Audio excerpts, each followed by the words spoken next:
Hare Krishna. If you're wondering, I'm not Kalakanta, just in case you weren't sure. I have a... Where's Maharaj's water? Yeah, there you go. Okay, so this is the second string I've been drafted. Okay, so... Chapter 17, text 41. Okay. Should we do Jai Radha Madhava?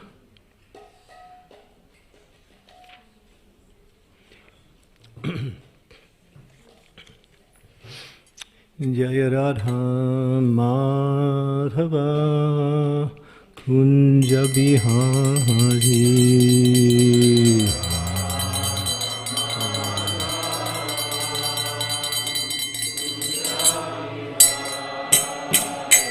Jaya Radha Madhava Kunja Bihari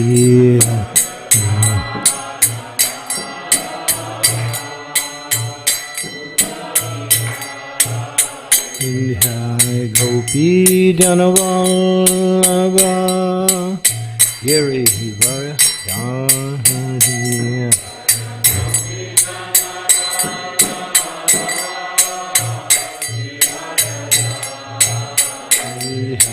Gopi Janavallabha Giri Varadhani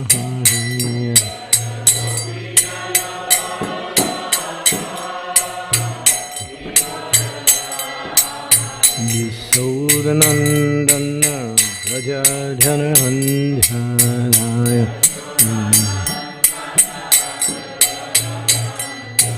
Yasodhanandana Rajadhanandhanaya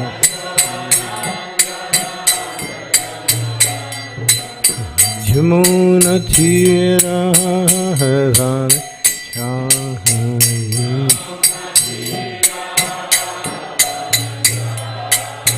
Jamuna Tira Havana Chahaya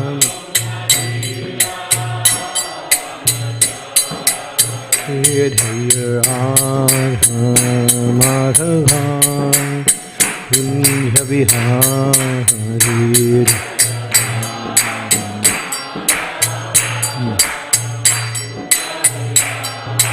Jaya Radha Madhava Kunja Bihari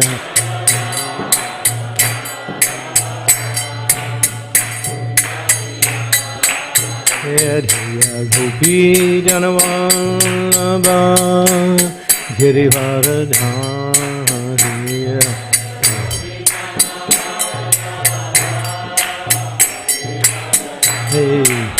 Jaya Gopi Janavallabha Giri Varadhani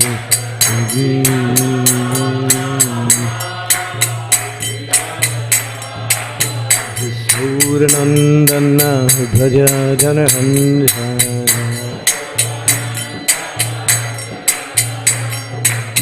Purnandana Bhaja Janandhana Jamuna Tira Hare Harim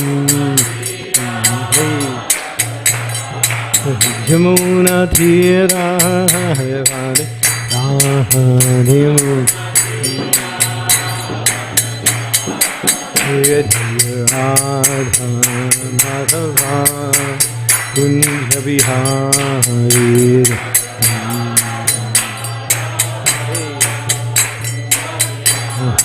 Jaya Radha Madhava Kunja Bihari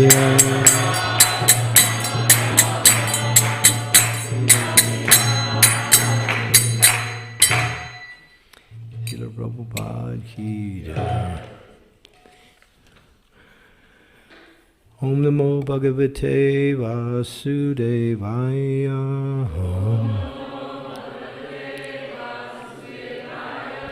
Om Namo Bhagavate Vasudevaya.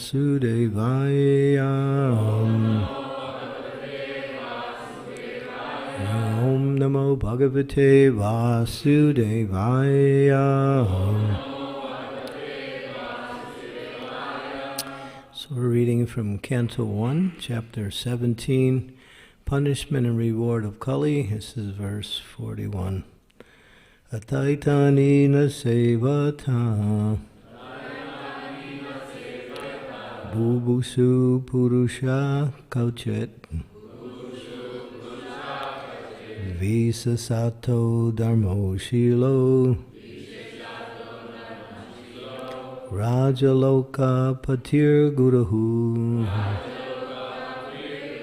Ataitani na sevata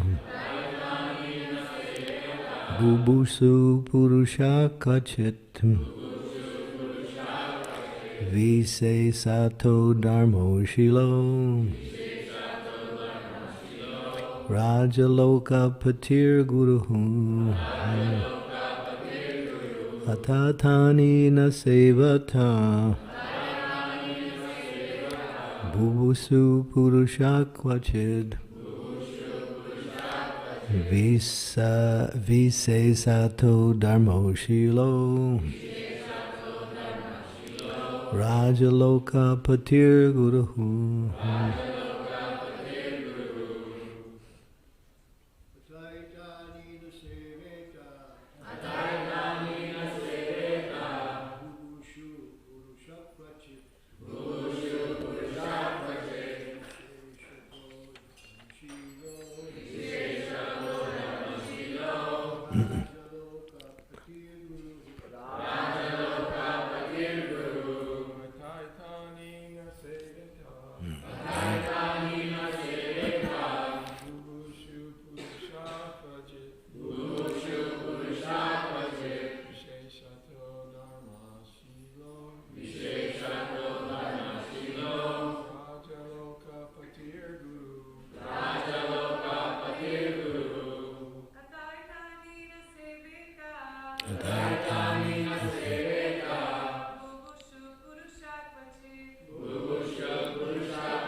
Anyone else?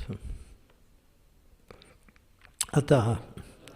Therefore, etani, all these, na, never, sevata, come in contact, ubusu, those who desire well-being,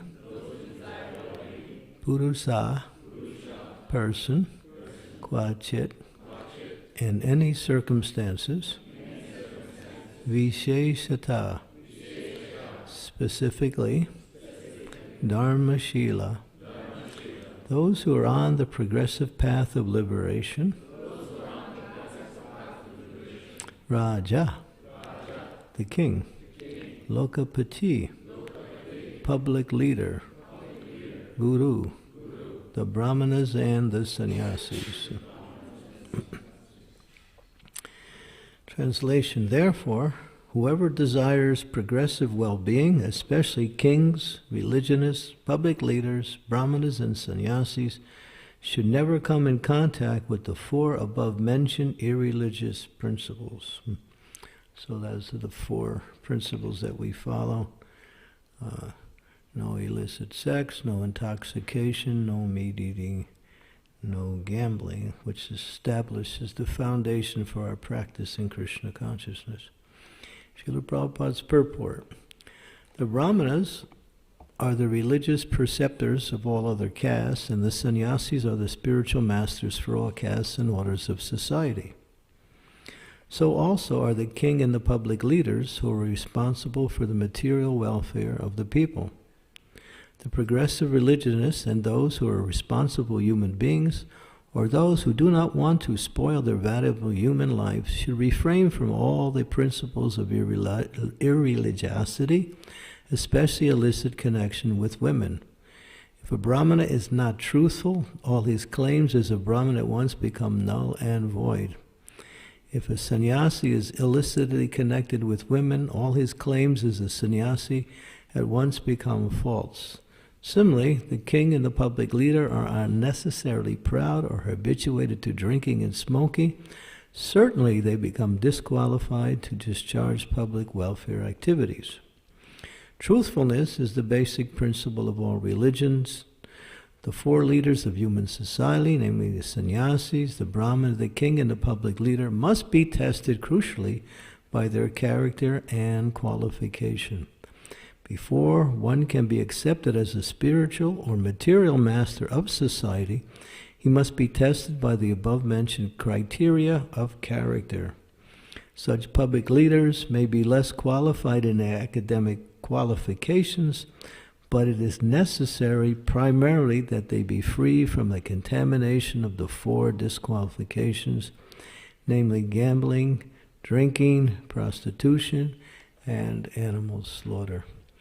Om Agyan Timirandasya Gana Jana Salakaya Chaksun Militam Yena Tasmai Shri Gurave Namaha Nama Om Vishnu Padaya Krishna Prasthaya Bhutale Srimakti Bhakti Vedanta Swami Niti Namine Namaste Saraswati Deve Gaurvani Pacharine Nirvisesa Sunyavadi Pastyatya Desatarine Vanchakalpa Tarubhischa Kripa Sindhu Pevacha Patitanam Pavanebhyo Vaishnavebhyo Namaho Namaha Jai Sri Krishna Chaitanya Prabhu Nityananda Sri Advaita Gadadhara Sivasari Gaura Bhakta Vrinda Hare Krishna Krishna Krishna Hare Hare Hare Rama Rama Rama Hare Hare. So this particular section is dealing with the foundation by which religious principles are executed and by which religious principles are destroyed, both of them. Mercifulness, cleanliness, austerity, truthfulness are the foundations by which the principles of religion are based upon. And the age of Kali, the age we live in, is a complete challenge to these. So much so that to find these qualities, especially in those who are in positions of leadership, is very rare and practically non-existent. But the principle are that actually one leads by character, not so much by academic qualification. And that's the point that's being made here. Prabhupada points that out, that even if a person is less qualified in an academic way, but if their character is up to the standard, that means they exhibit the qualities of at least the mode of goodness, then they can actually do something beneficial for people. Otherwise, if they are below those characteristics, then they're no better than the people they're trying to help. And that's what Prabhupada, he keeps making that point over and over again, that the leaders of today's society come from the same class of people who are fallen. And then because they are quite intelligent on how to position themselves in order to get public office or position in some aspect of society. And we can also extend that also within the spiritual circles too. Then by using that intelligence, they take over different positions. And everything becomes spoiled. When a leader is spoiled, then the followers can no longer have any faith. And sometimes they follow a false leader also. And then everything goes down. Now this is Kali Yuga. Kaler Doshanidhi Rajan Asti Eko Mahagun Kirtanareva Krishnasya Mukta Sangam Param Bhajan. In this age of Kali, Kalo Doshanidhi, ocean, Nidhi means ocean, Kala Dosha means faults. This age is just an ocean of faults. It's hard, not hard, but it's practically not possible to find good quality, especially in public leaders in the secular world. But as devotees, we can also, switch this focus here as devotees. These principles are actually the standards by which one actually practices Krishna consciousness successfully. And Srila Prabhupada makes that point, that he said, if you don't chant your rounds every day, you suffer. You suffer. The spiritual master doesn't suffer if you don't chant. Although he wants you to chant, and you promise to chant, but if you don't chant, then you're the one that is the loser. But then Prabhupada goes on to say, but if you break the regulative principles, then the spiritual master also gets a reaction for that. So it's very serious to execute devotional care service, because we become responsible not only for ourselves, but for the general mood of the consciousness of the society. So no one is an island in themselves. Everyone is responsible to act in such a way that they actually become an inspiration for others in the process of Krishna consciousness. So these 4 principles are standard, but they're always being challenged simply by society and by situations. Situations challenge these particular principles, and therefore sometimes one falls below that. But that doesn't mean that one is disqualified or fallen. One has to simply pick up and get back up, and then again keep the standard. That is the position here. And then Prabhupada wants to make a point that those who are in certain leadership positions are no longer, just like we use the example that if one is engaged in devotional service and they're engaged, but they're not following the principles, then that service really, it doesn't go beyond a certain point. It doesn't reach Krishna, ultimately. Because these are the foundations by which character is there, and the mode of goodness is the actual standard by which devotional service. Krishna also told that to Arjuna. He said, enter into the mode of goodness, because the lower modes one cannot execute devotional service in there. So Prabhupada makes this point over again, and just to illustrate, the Shastras also point out that the mode of goodness is foundational for the execution of Krishna consciousness. And what is those qualities of the mode of goodness? That's mentioned in the Bhagavad Gita, in the 18th chapter. Simplicity, humility, tolerance, austerity, detachment from sense gratification, and knowing the Shastras, executing those principles for the benefit of others. In other words, being an example, not only in word but in action also. And of course, serving in such a way that one is actually representing the parampara. In other words, one should be ideal in character, because character is everything.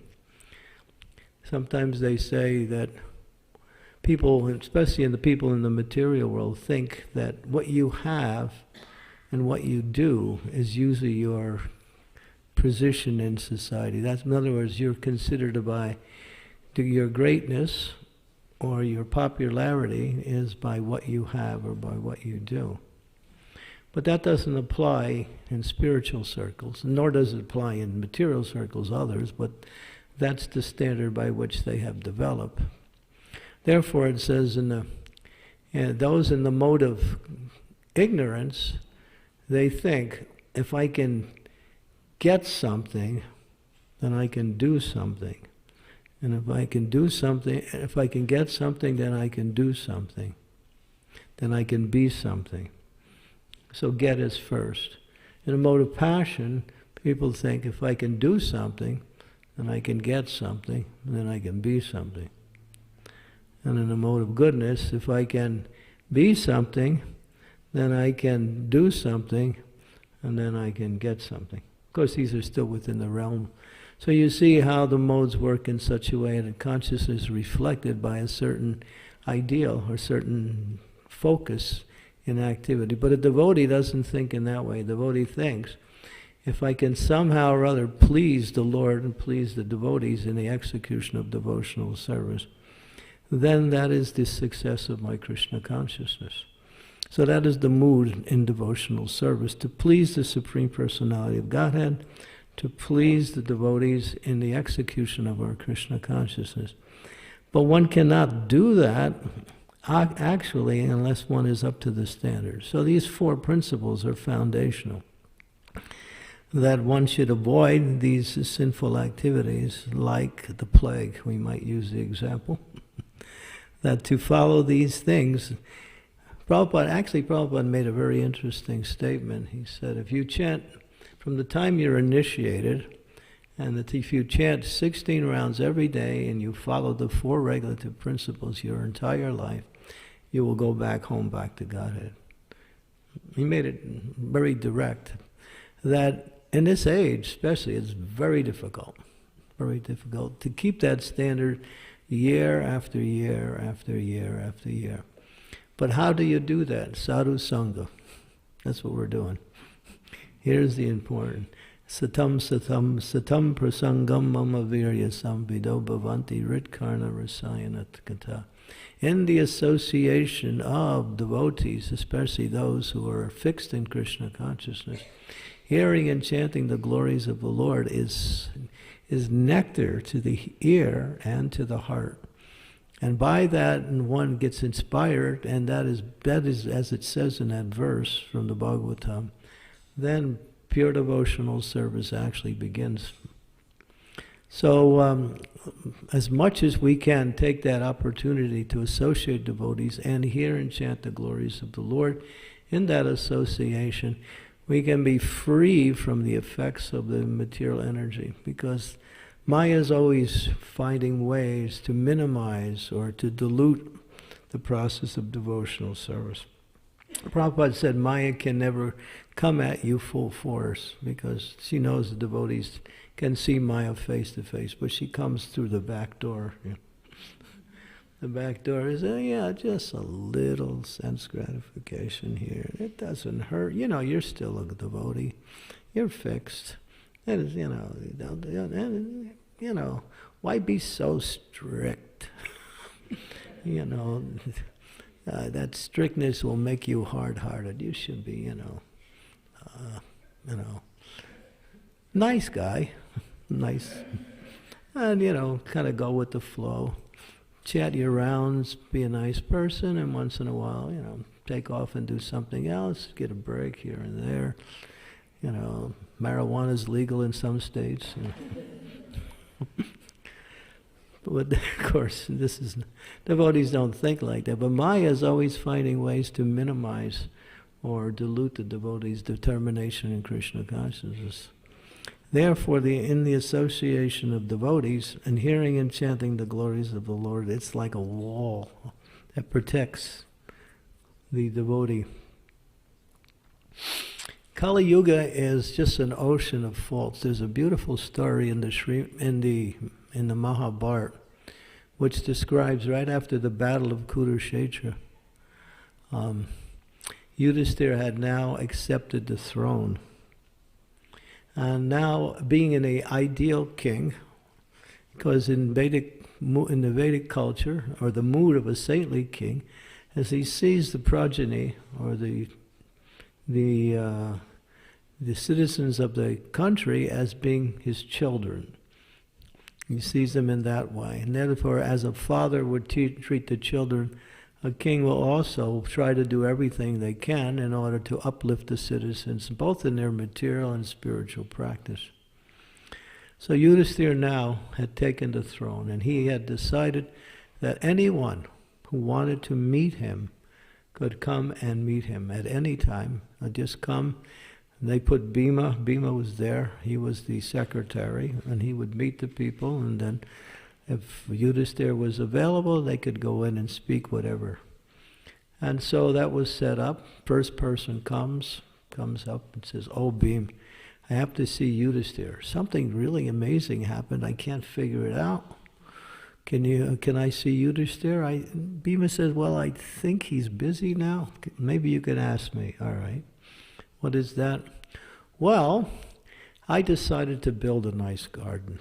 So I got some nice flowers, some shrubbery, some arrangements, and I planted so many different types of flowers and made a beautiful garden. I was so proud of what I had done. But then I was thinking, this garden should be protected. So I'm going to make a wall around the garden to protect the garden." So it took me some time, and I made this nice wall. And as soon as I finished the wall, guess what happened? The wall started to encroach on the garden and destroy the garden.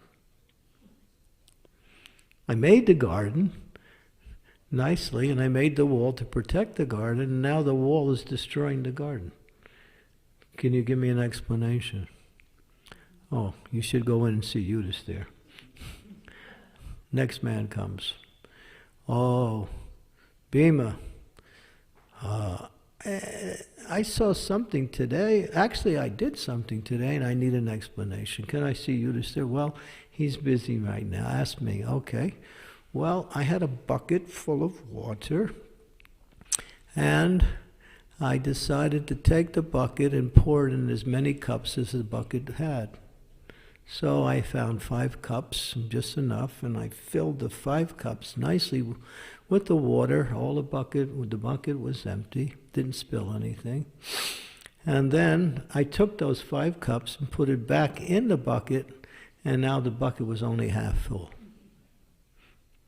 I started with a full bucket, put it in 5 cups, put it very carefully back into the bucket, and now it's only half full." Explanation. Bhima said, "I think you should go see Yudhisthira." Okay. So third man comes. "Oh, Bhima, what I saw today is amazing. I can't believe it with my eyes, but I know it's true."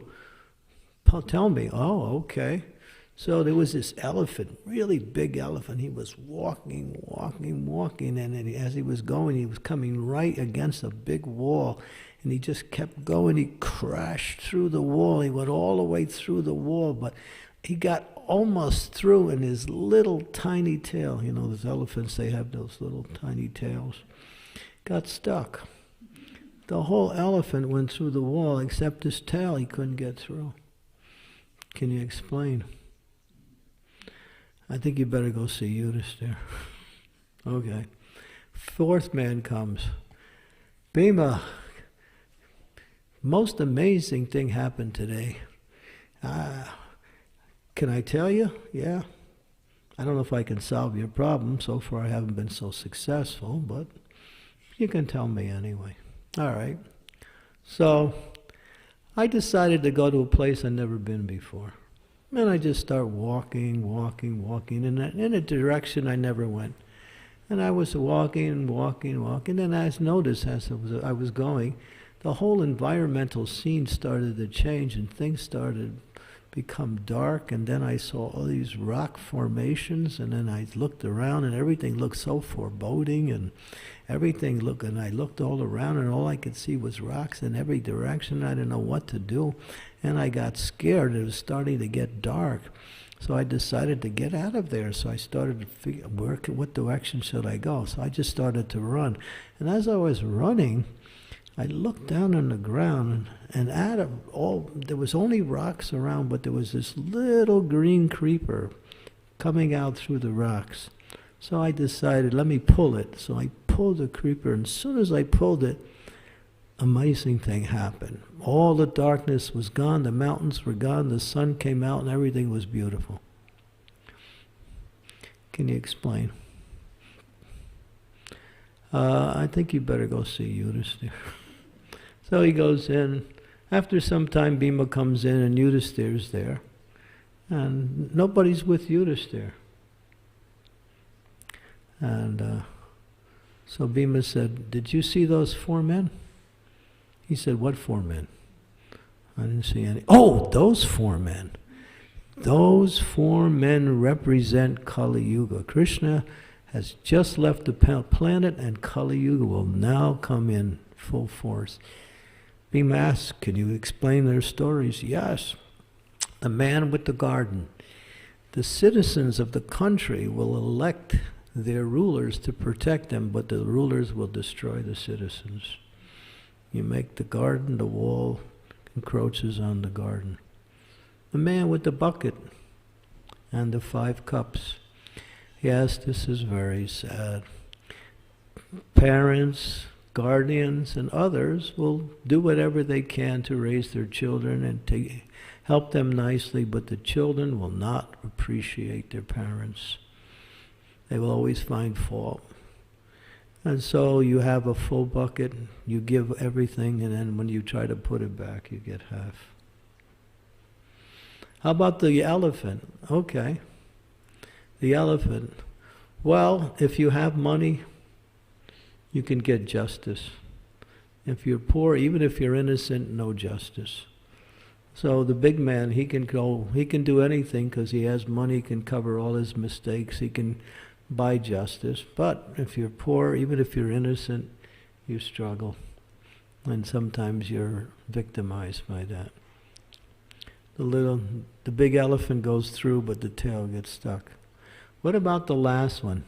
And then Yudhisthira starts to smile. He said, "This is very good."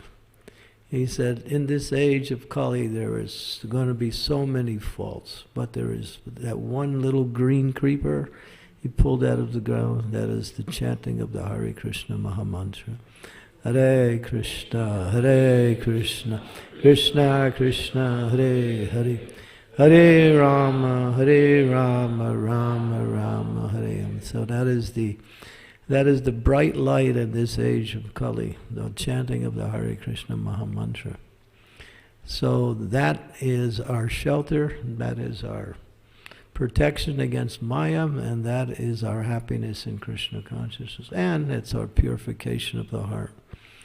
As we mentioned that one verse, there are so many problems in this age, but one who seriously and regularly takes shelter of the holy name, japa and kirtan.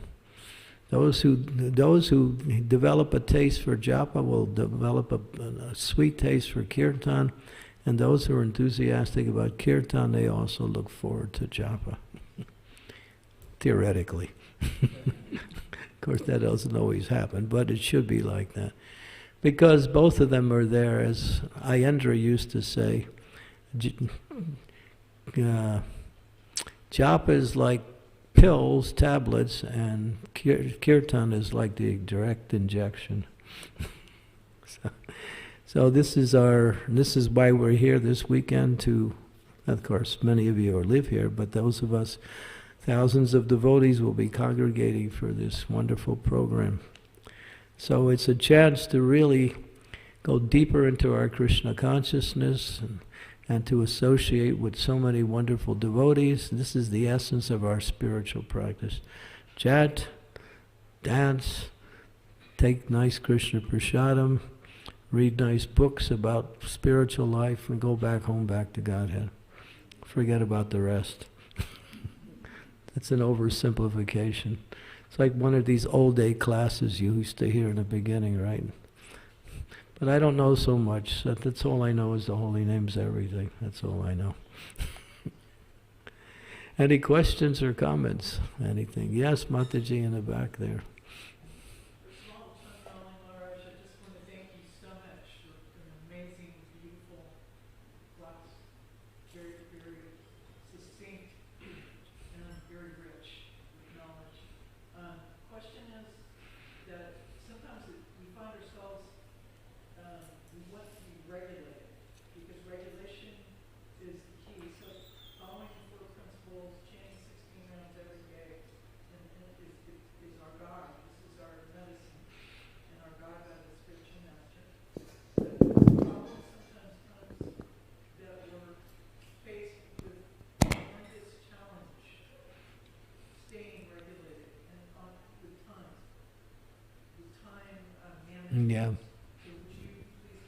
That's a That's a great art, to remain fixed in one's execution of devotional service in a regulated way. Because regulation has so many benefits to it. It allows the mind to be controlled. When one is regulated in devotional service, one can fix the mind in a controlled way in the activities of devotional service. So one has to strive for regulation, but one also has to not be attached to regulation, because circumstances may also appear that require some immediate activity or some change in one's regulated. To be enthusiastic and determined for regulations is a qualification that's necessary, but to become rigid where circumstances may, just like I remember when I was in New Vrindavan, when we began, there was a requirement before you go on the altar in the morning. You had to have at least 8 rounds chanted. You couldn't go on the altar and address the deities or do any kind of puja unless you finished at least 8 of your rounds, even if you were a pujari. But then again, there was the shortages of pujaris for that morning, and then they needed someone to do the service. So they would ask, and then people would say, well, I haven't done my 8 rounds yet. But then the emergency came, so what becomes more important? That standard that we have set, or actually the immediate need that there is needed some service for the deities? So that's an example how regulation can also be adjusted in order for a higher principle. But in essence, we should practice that. And I think the most important thing is when you regulate your sadhana, then the rest of the day becomes easier to regulate. That's the foundation for your regulation. Yeah. And for those of us who travel regularly, we find ourselves always adjusting according to what is the most important thing at the time, or what is needed at the time. If you don't travel so much, you're fixed in a particular service in a particular place, and regulation becomes somewhat naturally easy. But when you travel, and many of us do, you find that you have to see. Because Maya will give you some ideas. When you don't have anything, some regulation, she will always come up with some ideas on what you could be doing at this time. So be careful of that. And the best way is to always chant the Hare Krishna Mahamantra. Hare Krishna, Krishna Krishna, Hare Hare, Hare Rama, Rama Rama, Hare. Even if you're irregulated, when you chant, you're regulated. As long as you're in association with Krishna, especially through the holy name, then that is the highest, that is regulation in that sense. Thank you. Hare Krishna. Anyone else? Yes, before we're... First of all, I have 2 questions. One, I remember one of the classes that you gave at the Manning, you talked about how you chant the mantra all the time. And it actually saved you. You know, in between whatever you're... I try. I haven't reached that standard of chanting 24 hours a day. Well, I'm just saying in between whatever you're doing, just chanting. If you're, on a flight and you're carrying your luggage, just waiting in line, just keep the holy name going. If we practice that consciousness, that try to always remember the holy name, then when we forget, then all of a sudden, because we're trying, then Krishna will remind you, oh, you wanted to chant. So Krishna's in the heart. He reminds you what you want to do. So if you want to chant always, Krishna will help you. He'll remind you when you forget. The second question is, well, you can make a comment on this phenomena that goes on in some quarters of devotees' communities where they're not so strict with, taking a little Starbucks going, these energy drinks. Well, I need this to do my service. Maybe you can comment on what, in regards to what you just read, and also for those of us who see this going on, how we can. I mean, you can lead a horse to water, but you can't make him drink. But is there any? The question is, when we feel a little, we need to go outside of the protocol in order to get a little. The scriptures don't say that. They say the association of devotees is the inspiration by which you can fulfill all your desires for Krishna consciousness. If you're in the mood, in the right mood of association, everything you need is there. And that means in the mood of service. I mean, if you, and then that's called boga, and that means you actually break that principle.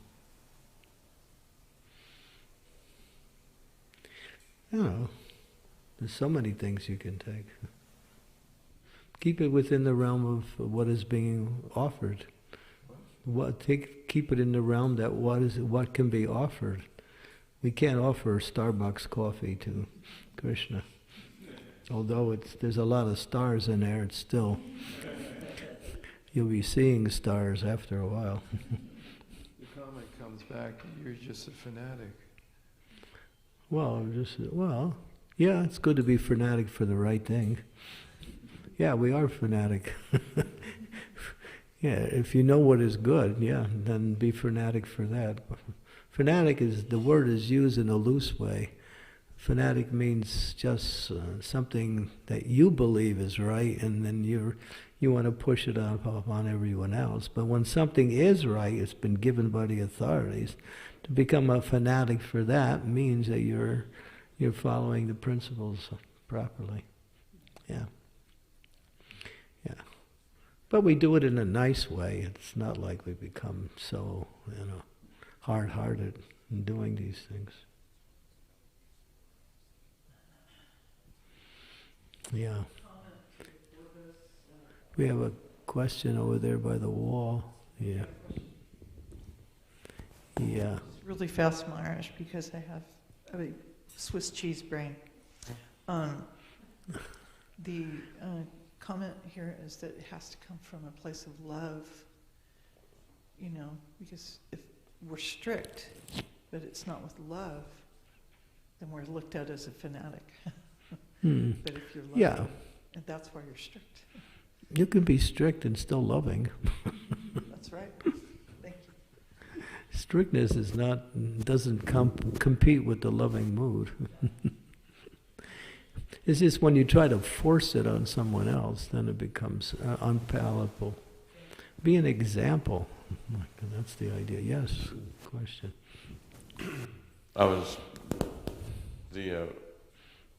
The verse and purport speaking about the disqualifications of the present leadership in our country. It's such a disturbing element to have half of the country absorbed in one mood, and then the other half, but the leaders are all another mood. Rascals, in a sense of nobody's developing good character. All the people of the different sides of the main leadership are very horrible people. Personally, they're not. People like to say, "Well, this one's really good, that one's really good." But if you judge them by their characters, then you see actually, it's a very disturbing element. And we can't get away from the stress because we live here and we have to hear about it. And so what do we do? What do we do? Don't listen to the news. That's all. Don't listen to the news. We don't depend on these people at all. We simply have, Prabhupada has given us everything as a society for our function on all levels. You know, sometimes we're disturbed by what happens on the outside, but it's not going to affect. If you take shelter, as mentioned here, take shelter of the holy name, you're protected from all of that.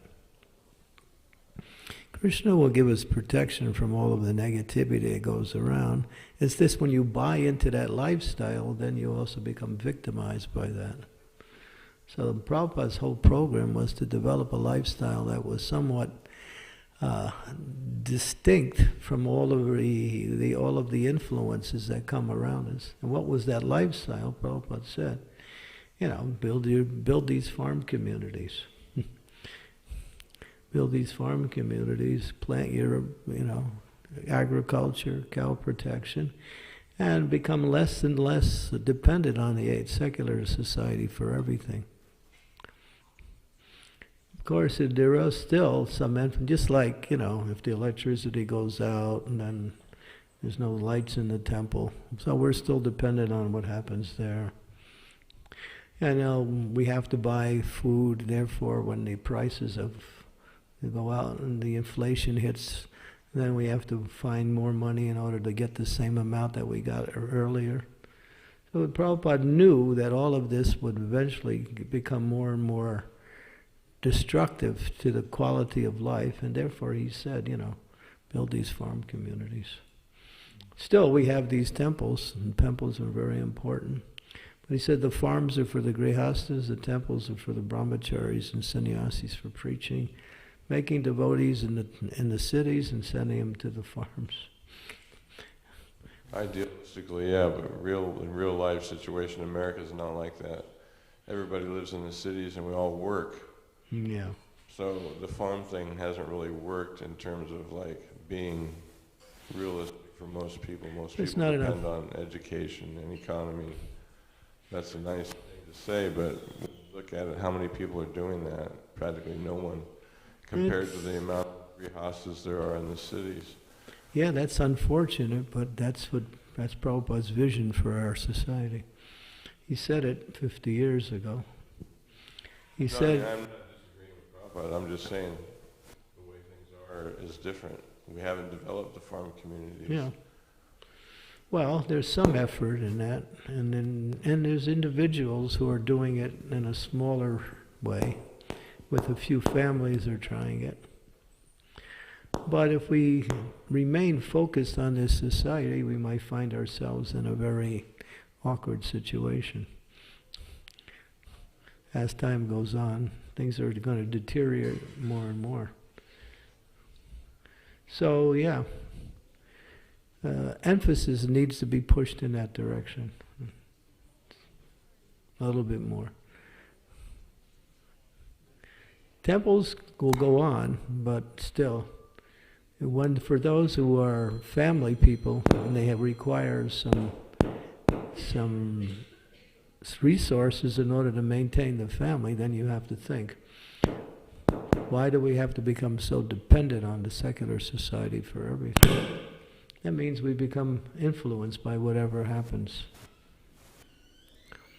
And that also challenges our practice in spiritual life also.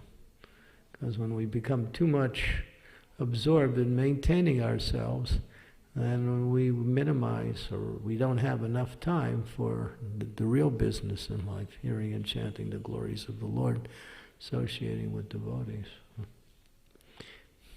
It's unfortunate many of our devotees are still very much dependent on the secular society, but it's a gradual withdrawal from that and moving towards a lifestyle that is more conducive to self-sufficiency. It's possible. There are places that are doing it, but it's not developed to the point where it's become 100% yet. Unfortunately, the leaders are not giving so much emphasis on this problem. And that's one of the problems. We need to put more emphasis on that. So I did a book, and I'll make it available during the Sadhu Sangha. It's called Krishna's Way, Natural Living. It's about Prabhupada's statements on simple living, farm communities, agriculture, cow protection, and also his statements about how to develop that and how to move away from this, soul-killing lifestyle. Yeah, but it's possible. With the mercy of the Lord and with the instructions given by the spiritual master, anything is possible. It's a matter of planning and doing it. But that opens up a whole discussion on, well, I'm not inclined to that type of lifestyle. That's true for many people, but there are those who do. And everything could be there in terms of whatever we require to live nicely. But then that is the vision of labor, and then the whole thing is based on the Varnashram system. Engaging people according to their swadharma, their natural tendencies, in serving the Lord in that way. So I don't want to get into it because it's just like a whole subject that could go on for a whole day, but that's the essence of...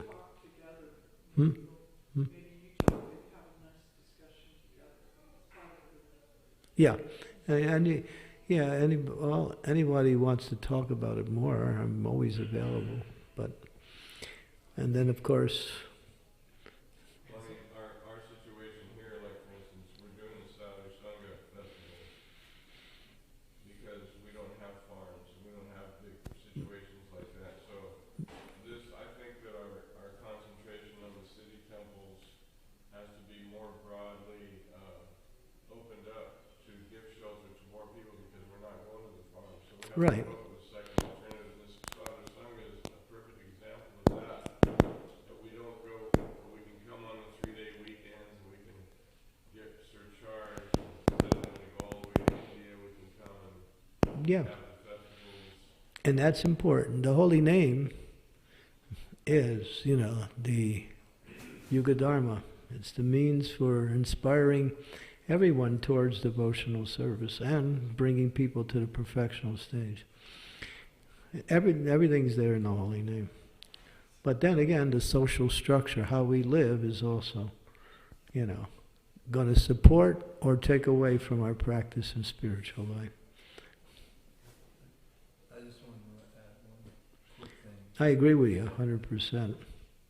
We should have Sadhu Sangha every weekend. That's the Sunday feast. Huh? That's the Sunday feast. Yeah. Here we have a wonderful congregation, and we have lots and lots of youth that come, and we do kirtan for hours every Yeah, Sunday. this temple's ideal. It's an example for the rest of the society. I just had one quick thing to add. You have to push the button at the bottom of the mic.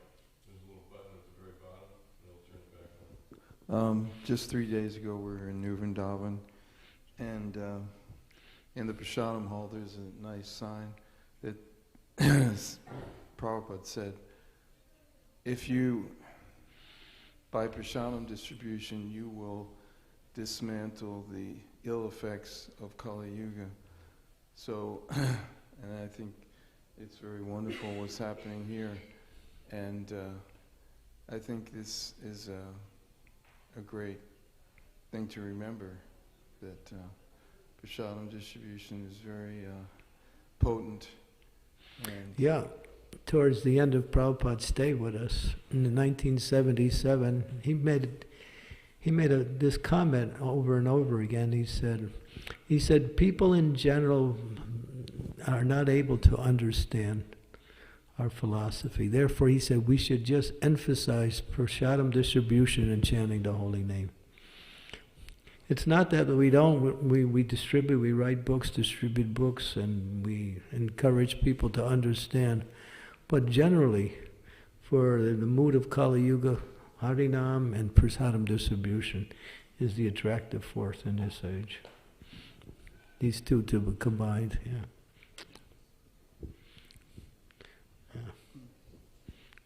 Prabhupada made that point. He said, yeah, people are not inclined to philosophy. That's just the age of Kali. Yeah, that's just the mentality, yes. People want something fast and something enjoyable. We got it. Harinam Prasad. Yes. I just wanted to make a comment on your point about temples. Like our movement's very big temple focused, and maybe we don't have like so many farms, but there are smaller grassroots projects, and sometimes these temples can delegate manpower or support to those smaller projects as well in surrounding areas. I think that's often overlooked at times. Yeah, that's a good point. More of a supportive mood instead of just my temple. If you have something, share it with others. That's the idea, yes. Hare Krishna Maharaj. In the temple we started a small group, farm community group. We started a small community group. We have a group of like 7 people now. So our idea is the same, having a farm life, becoming self-dependent in future, and the cow protection.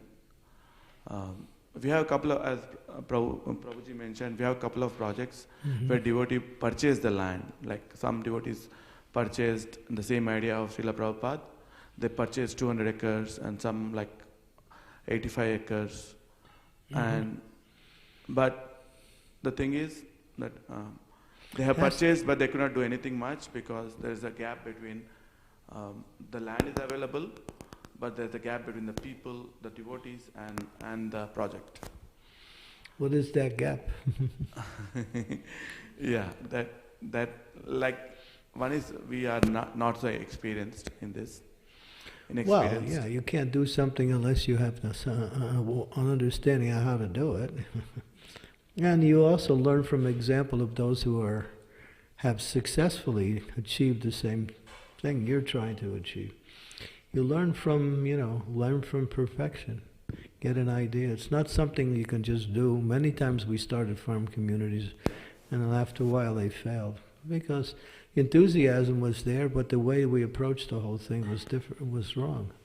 It has to be done right. And it takes a group, and it takes a vision, it takes leadership. It's not an easy, and it's not just like, okay, let's go start a farm. What I recommend grihastas is do get a few grihastas together, a few families, and they can get a piece of land, 1 cow, and start from that level. And if we start a major project, then we might find ourselves struggling to even support the project. Yeah. Okay, thank you very much. Srimad Bhagavatam ki jai, Srila Prabhupada ki jai. Hare Krishna. His Holiness Candramauli Swami Maharaj ki jai.